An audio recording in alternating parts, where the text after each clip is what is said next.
हाय बेटा, मैं सोनिका अग्रवाल हूँ इलाहाबाद से। मेरे चैनल का नाम है सोनिका आनंद। फ़िज़िक्स वगैरह जब हम क्लास 11th में आते हैं तो स्टार्टिंग में जब पहला चैप्टर देखते हैं यूनिट्स एंड मेज़रमेंट, उसके पहले आगे इंटीग्रेशन दिखाई देता है बुक के अंदर और हम बहुत अधिक कंफ्यूज हो जाते हैं कि पढ़ाई कहाँ से शुरू करें। तो मैं अपनी वीडियोस बना रही हूँ जिससे आपको हेल्प मिलेगी और आप अपनी पढ़ाई अपने आप भी किताबों की मदद से शुरू कर सकते हैं। तो जब आपका पहला चैप्टर आएगा यूनिट्स एंड डायमेंशन, तो उसका थ्योरी पार्ट में आपको क्या क्या पढ़ना है, किन किन टॉपिक्स को लर्न करना है, वो मैं इस वीडियो में बताने जा रही हूँ। तो अब मैं वीडियो को शुरू करती हूँ। तो जैसा कि मैंने आपको बताया कि आपका पहला चैप्टर फिज़िक्स में जब आप अपनी बुक खोलते हैं तो वो आता है यूनिट्स और मेज़रमेंट। तो इस चैप्टर में जो मेन थ्योरी में आपको ध्यान देना है वो इस वीडियो में मैंने बताया है और न्यूमेरिकल्स के लिए भी मैं आपको इसी वीडियो के बीच में बताऊंगी।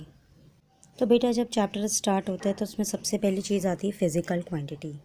फ़िज़िकल क्वांटिटी क्या होता है? जैसे आप रियल लाइफ में देखिए, अगर आपसे कहा जाए कि आपके घर से आपके स्कूल का डिस्टेंस कितना है, कितनी दूर है वो, तो आप कहते हैं मान लीजिए 5 फॉर एग्ज़ाम्पल 5 किलोमीटर्स है। तो आपने दो बातें बोली, 5 और किलोमीटर। तो जो उसकी वैल्यू बोली 5, तो ये उसकी न्यूमेरिकल वैल्यू हो गई, और आपने बोला जो किलोमीटर, तो ये आपकी यूनिट हो गई। तो इस तरीके से जो भी फिज़िकल क्वांटिटीज़ होती हैं उसमें दो चीज़ें होती हैं, एक उसका मैग्नीट्यूड होता है जिसे न्यूमेरिकल वैल्यू कहते हैं, और दूसरा उसकी यूनिट होता है। ठीक है, तो इस तरीके से वो सारी क्वांटिटीज़ फ़िज़िक्स में जिनको हम मेज़र कर सकते हैं उन्हें फ़िज़िकल क्वांटिटीज़ कहते हैं। तो केवल आप डिस्टेंस को मेज़र नहीं कर सकते, आप मास मेज़र कर सकते हैं और भी चीज़ें मेज़र कर सकते हैं। तो इन सभी को हम फ़िज़िकल क्वांटिटीज़ कहते हैं। अब ये जो फ़िज़िकल क्वांटिटीज़ होती हैं ये दो तरह की होती हैं। एक होती है फंडामेंटल क्वांटिटीज़ और दूसरी होती है डिराइव्ड क्वांटिटीज़। तो पहले मैं आपको बताने जा रही हूँ फंडामेंटल क्वांटिटीज़। तो जैसा आप देख रहे हैं लिखा है मैंने, fundamental quantities are those quantities which are not defined in terms of other quantities. जिनको किसी और क्वांटिटी के टर्म में हम डिफ़ाइन नहीं कर सकते, उनको दूसरी क्वांटिटीज़ के टर्म में एक्सप्रेस नहीं कर सकते। फॉर एग्ज़ाम्पल मास है, लेंथ है, टाइम है। तो मास को हम किसी और क्वांटिटी में एक्सप्रेस नहीं कर सकते। तो the quantities which can not be expressed in terms of other quantities are termed as fundamental quantities. Mainly 3 fundamental quantities होती हैं, मास, लेंथ और टाइम। वैसे आज यूनिवर्सल अडॉप्टेड जो हैं वो 7 क्वांटिटीज़ को फंडामेंटल क्वांटिटीज़ में माना जाता है। उन्हें एसआई सिस्टम कहते हैं, वो मैं आपको आगे बताऊंगी। लेकिन मेन 3 फंडामेंटल क्वांटिटीज़ होती हैं, मास, लेंथ एंड टाइम। जैसा कि मैंने आपको बताया कि दो तरह की फ़िज़िकल क्वांटिटी होती है, फंडामेंटल और डिराइव्ड। तो अब मैं बताने जा रही हूँ derived quantities. Derived quantities are those quantities which are defined in terms of other quantities. That means ऐसी क्वांटिटी जिन्हें हम दूसरी फंडामेंटल क्वांटिटीज़ के टर्म में एक्सप्रेस कर सकते हैं। फॉर एग्ज़ाम्पल मैंने लिया है जैसे स्पीड। तो स्पीड का फॉर्मूला क्या होता है? Distance upon time. That means speed को हम डिस्टेंस और टाइम के फॉर्म में एक्सप्रेस करते हैं। जैसे अगली यूनिट मैंने ली है वॉल्यूम। तो वॉल्यूम का क्या होता है? Length into breadth into height. That means volume is expressed in 3 fundamental quantities. Okay, इसी तरीके से speed is expressed in 2 fundamental quantities, distance and time. तो हमें क्या समझ में आया? वो क्वांटिटीज़ जिन्हें हम दूसरी क्वांटिटीज़ के टर्म में एक्सप्रेस करते हैं उसे डिराइव्ड कहते हैं, और वो क्वांटिटीज़ जिन्हें हम दूसरी क्वांटिटीज़ के टर्म्स में एक्सप्रेस नहीं कर पाते उसे हम फंडामेंटल क्वांटिटीज़ कहते हैं। ठीक है, तो इनकी डेफिनेशंस और एग्जाम्पल आप थोड़ा याद कर लीजिएगा। अब आपकी बुक में आप देखते होंगे कि फंडामेंटल क्वांटिटीज़ भी लिखा है और फंडामेंटल यूनिट्स भी लिखा है। तो ये इसमें क्या डिफरेंस है? तो फंडामेंटल, जैसे फंडामेंटल क्वांटिटी होता है तो उसी तरह फंडामेंटल यूनिट होता है। डिराइव्ड क्वांटिटी होता है तो डिराइव्ड यूनिट होता है। तो जो फंडामेंटल क्वांटिटी होती हैं जैसे मास है, लेंथ है, टाइम है, उनकी जो यूनिट होती है उसे फंडामेंटल यूनिट्स कहते हैं। मतलब units of fundamental quantities is called fundamental unit. जैसे आपका लेंथ है तो लेंथ एक फंडामेंटल क्वांटिटी हो गई और उसकी फंडामेंटल यूनिट क्या हो गई? मीटर। ठीक है, इसी तरीके से जो डेराइव्ड क्वांटिटीज़ होती है तो उनकी यूनिट्स को हम डेराइव्ड यूनिट्स कहते हैं। तो जैसे डेराइव्ड क्वांटिटी का मैंने एग्जांपल लिया था स्पीड, डेराइव्ड फिजिकल क्वांटिटी, तो उसकी डेराइव्ड यूनिट क्या हो जाएगी स्पीड की, डिस्टेंस की मीटर और टाइम की सेकेंड, तो उसकी डेराइव्ड यूनिट हो गई मीटर पर सेकेंड। तो ये डेराइव्ड यूनिट और डेराइव्ड क्वांटिटी में। अब बेटा उसके बाद नेक्स्ट टॉपिक आपको जो पढ़ना होगा वो होगा सिस्टम ऑफ यूनिट्स। तो जब पुराने ज़माने में सबसे पहले चीज़ों को मेज़र करना शुरू किया गया था तो कुछ यूनिट्स को मतलब यूनिट्स को एक्सेप्ट किया गया था। तो अलग अलग टाइम पे अलग अलग यूनिट्स आई थी, बड़ी चीज़ों को नापने के लिए अलग, छोटी चीज़ों को नापने के लिए अलग। किसी देश में कोई यूनिट यूज़ होती थी, किसी देश में कोई यूनिट यूज़ होती थी। तो मेन 3 सिस्टम ऑफ यूनिट्स को माना गया है। पहला है CGS, capital C, capital G, capital S। तो इसमें फंडामेंटल यूनिट जो होती है लेंथ मास टाइम है। तो लेंथ को हम वैसे किस में नापेंगे, C से सेंटीमीटर में, G से ग्राम में, मतलब मास जो है वो ग्राम में और टाइम जो है वो सेकेंड में। तो CGS फंडामेंटल सिस्टम में लेंथ को सेंटीमीटर में, मास को ग्राम में और टाइम को सेकेंड में। तो आप समझ गए होंगे। इसी तरीके से FPS सिस्टम, इसमें लेंथ को फुट में, मास को पाउंड में और टाइम को सेकेंड्स में मेजर किया जाता था। इसके बाद अगला सिस्टम आया MKS सिस्टम। इसमें लेंथ मास टाइम जो फंडामेंटल यूनिट्स हैं, तो लेंथ को मीटर में, मास को किलोग्राम में और टाइम को सेकेंड में मेजर किया जाता था। तो आप देखिए बहुत आसान है इसको याद करना। जैसे CGS है तो C से सेंटीमीटर हो गया, G से ग्राम हो गया, S से सेकेंड हो गया। FPS है तो F से फुट हो गया, फिर P से पाउंड और सेकेंड। तो इस तरीके से आप सिस्टम ऑफ यूनिट्स तैयार कर सकते हैं। बेटा इसके अलावा आज मॉडर्न टाइम में SI सिस्टम है जिसे ऑल ओवर इंटरनेशनली अडैप्ट किया गया है। इसके अंतर्गत 7 क्वांटिटीज़ को बेसिक फिज़िकल क्वांटिटीज़ माना गया है। ये चार्ट आपके सामने है।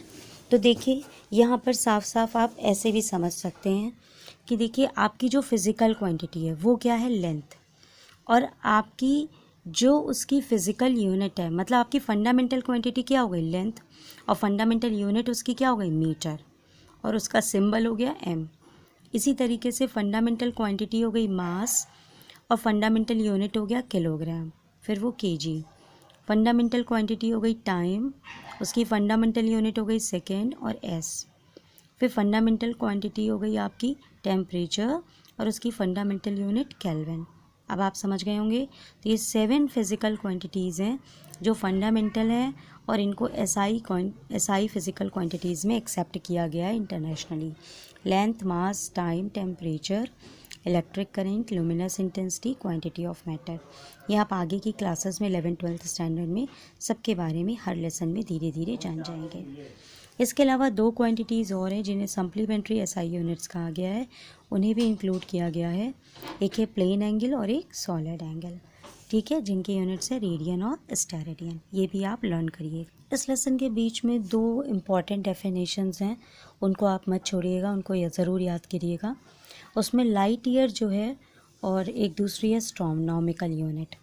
लेकिन लाइट ईयर की जो डेफिनेशन है ये बहुत ज़्यादा इम्पॉर्टेंट है और ये अक्सर आती है, और लाइट ईयर में कभी कभी एक क्वेश्चन भी आता है कि लाइट ईयर किसका यूनिट है। तो ये टाइम का यूनिट नहीं है, क्योंकि ईयर आप देख के से टाइम का बोल देंगे, ये डिस्टेंस का यूनिट होता है। Because light year is the distance travelled by the light in vacuum in 1 year. मतलब लाइट 1 ईयर में, 1 साल में कितना डिस्टेंस ट्रैवल करती है। तो आपके सामने मैंने आपकी बुक की डेफिनेशंस की फ़ोटो डाली है, आप इसे ज़रूर याद करिएगा। 1 लाइट ईयर आपको निकालने के लिए देखिए डिस्टेंस निकालना है, तो हमें फार्मूला क्या होता है, speed is equal to distance upon time. तो डिस्टेंस इज इक्वल टू क्या हो गया, स्पीड इनटू टाइम। तो स्पीड ऑफ लाइट वैक्यूम में क्या होती है, 3 × 10⁸ मीटर पर सेकेंड, आप याद कर लीजिए। और 1 ईयर में कितना टाइम हो गया, 365 आपके डेज़ हो गए, फिर 24 आवर्स एक दिन में हो गए, फिर 60 मिनट 60 सेकेंड। सबको जब मल्टीप्लाई किया गया तो 1 लाइट ईयर का जो डिस्टेंस आया है वो है 9.467 × 10⁻15 मीटर। तो लाइट ईयर का एक एक पॉइंट आप याद रखिएगा कि ये डिस्टेंस का यूनिट होता है। फिर इसकी डेफिनेशन, लाइट ईयर की वैल्यू कितनी होती है और इसको सॉल्व कैसे किया जाता है। लाइट ईयर से हम लोग आसमान में तारों की दूरी को निकालते हैं, या मान लीजिए जैसे अर्थ किसी तारे से कितनी दूर है, या अर्थ सन से कितनी दूर है, या 2 प्लैनेट्स कितनी दूर हैं, तो वो लाइट ईयर की मदद से निकाला जाता है। हमारी जो सबसे नज़दीक का सितारा है अल्फ़ा सेंचुरी, वो हमसे 4.3 लाइट ईयर्स की दूरी पर है। इसी तरीके से आपको एक अगली डेफिनेशन भी याद करनी है, एस्ट्रोनॉमिकल यूनिट। लेकिन मैं बार बार बता दूं, लाइट ईयर की डेफिनेशन बहुत इंपॉर्टेंट है। Astronomical unit, it is defined as the distance of the earth from the sun. धरती का सूरज से जो दूरी है उसे एस्ट्रोनॉमिकल यूनिट कहते हैं, और इसका वैल्यू है 1.496 10⁻11।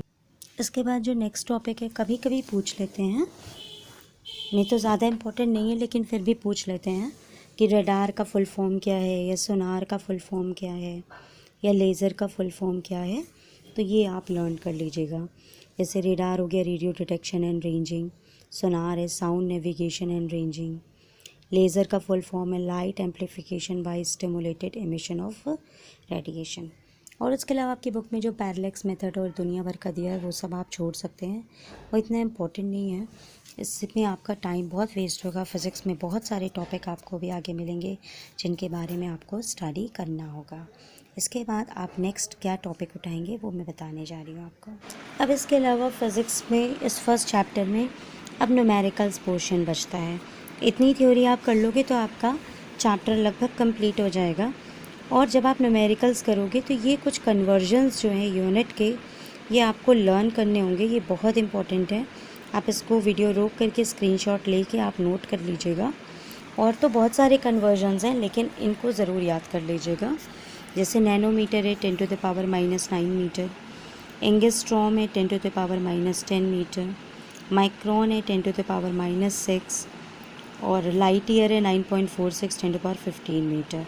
और इन सब में जो सबसे ज़्यादा इम्पॉर्टेंट है, माइक्रोन जो है 10⁻⁻6, एंगस्ट्रॉम 10⁻⁻10, और मिली एम्पियर 10⁻, मिली मतलब एम्पियर में बोल दिया मैंने, मिली 10⁻⁻3 मीटर।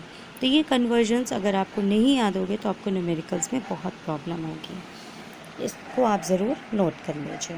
इसके बाद मैं आपको नेक्स्ट चीज़ बता रही हूँ। अब बेटा लेसन में जिन जिन चीज़ों पर हमको न्यूमेरिकल्स प्रिपेयर करना है वो है significant number, order of magnitude, dimensional analysis और एरर एनालिसिस, जिनके की सेपरेट वीडियोस मैंने बनाए हैं। और डिस्क्रिप्शन बॉक्स में हेडिंग के साथ मैं नीचे लिंक दे दूँगी, आप वहाँ से लिंक खोल के उन वीडियोस पे चले जाइएगा। और मैंने उसमें कंसेप्ट बेस आपको वीडियो बनाया है, उसको आप स्टडी करके वहाँ से आप न्यूमेरिकल्स बहुत आसानी से अपनी बुक के सॉल्व कर सकते हैं।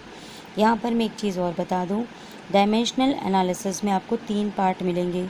कि जैसे आप में सबसे इम्पॉर्टेंट है कि कोई फार्मूला आप कैसे डिराइव करोगे, किसी फार्मूले को आपको चेक करना है कि वो फार्मूला सही है या गलत है। उसके अलावा एरर एनालिसिस में आपको परसेंटेज एरर वगैरह निकालना होता है। और एरर एनालिसिस में एब्सोल्यूट एरर है, परसेंटेज एरर है, रिलेटिव एरर है।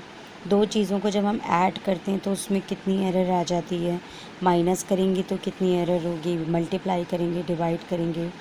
तो examination competition point of view से एरर एनालिसिस के क्वेश्चंस और डायमेंशनल एनालिसिस के क्वेश्चंस, जिसमें आपको उसकी डायमेंशन निकालनी होती है, बहुत इम्पॉर्टेंट है। और बेटा मैंने ये वीडियो इसलिए बनाया जिससे आपको एक बेस मिल जाए कि आप चैप्टर कैसे पढ़ेंगे। तो मैं लिंक्स को डिस्क्रिप्शन बॉक्स में पेस्ट कर रही हूँ, न्यूमेरिकल्स के लिए आप उनको